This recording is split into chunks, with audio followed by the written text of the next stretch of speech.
One man band created by Denis Terashenko that started as a black metal project, but then turned into something, and I quote, blackened heavy metal. In other words, instrumental mind, something close to heavy metal, but the voice with a more raw and extreme approach that would really be more suitable to a black metal project. Not only the two things together are hard to assimilate, but also the production itself, especially the drums that seem to be programmed, don't sound very organic. Lyrically, it is a bit more interesting since it is a concept album about the recent elections in Belarus.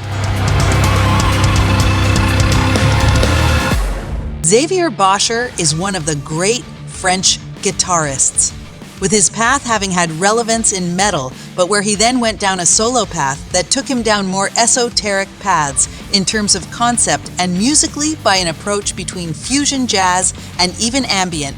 Starseed's Eye is the latest chapter in his solo career that brings some weight back and is the first of 4 chapters, where Xavier aims to explore a spiritual awakening he had and of the origins of his own soul. Melodic, with some progressive leanings, but without forgetting that half jazzy and ambient component mentioned above. Musical excellence that fans of the instrumental or simply progressive genre, supported by guitars, will not be indifferent.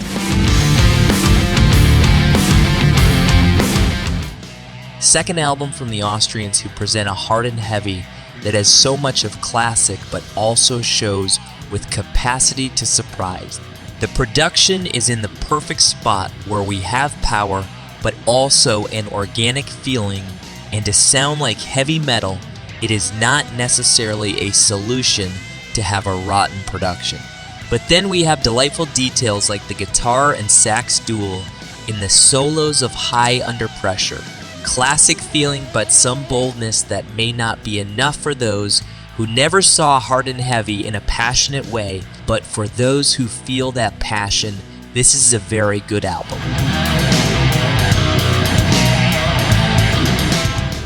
Overkill are one of the few old-school bands that manage to keep expectations high for new work and that can't let us down.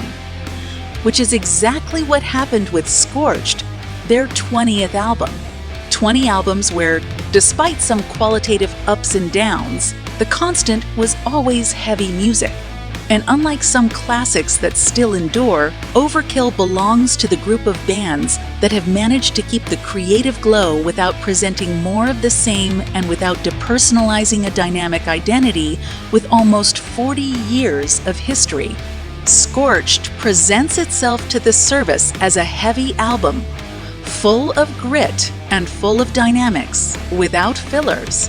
The classics are the classics, untouchable.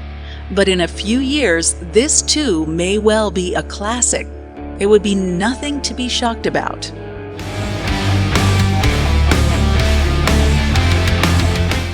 The definition of frustration is to be faced with something that we know is well done, but still lacks the arguments to convince us of its quality, or also a way to define dogma. Very catchy melodies, the kind that have the pop gift of sticking to your brain. Wait, but never enough to take away the very deep veneer of such melodies and a feeling we can't shake that we are in the presence of something much more plastic than desirable. Fans of more generic metalcore will be able to appreciate it while we had a hard time. Record debut of another Portuguese heavy metal project. Something good to verify that the traditional sounds continue to emerge in the underground. Dolmen brings together veterans of the Portuguese scene, with members and ex-members of bands like Midnight Priest and Ravensire, and have the particularity of presenting themselves with a vocalist, Ana, who has a voice that fits very well into the more epic heavy metal genre. Enthusiasm that generates enough to look forward to the next release. A great surprise was this album by Dark Age Ruin, who started their career on Selvajaria Records and started it in the best way. A lot of brutality, courtesy of a full production, but at the same time sharp as befits Scandinavian. Inspired harsh black metal, although we can consider this to be a one-dimensional album, this does not mean that it is devoid of dynamics. Its strong point are the riffs that manage to be memorable and quite varied. In fact, instrumentally, this is a very powerful album.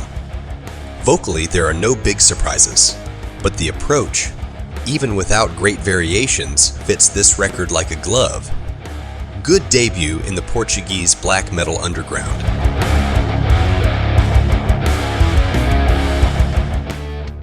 Excellent surprise, Parity Boot.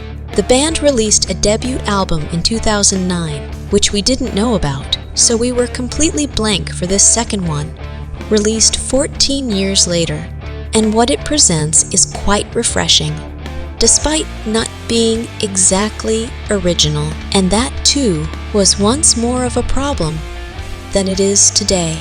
It's an approach to industrial that relies heavily on metallic heaviness, often reminding us of that possibility that no one thought of having Devon Town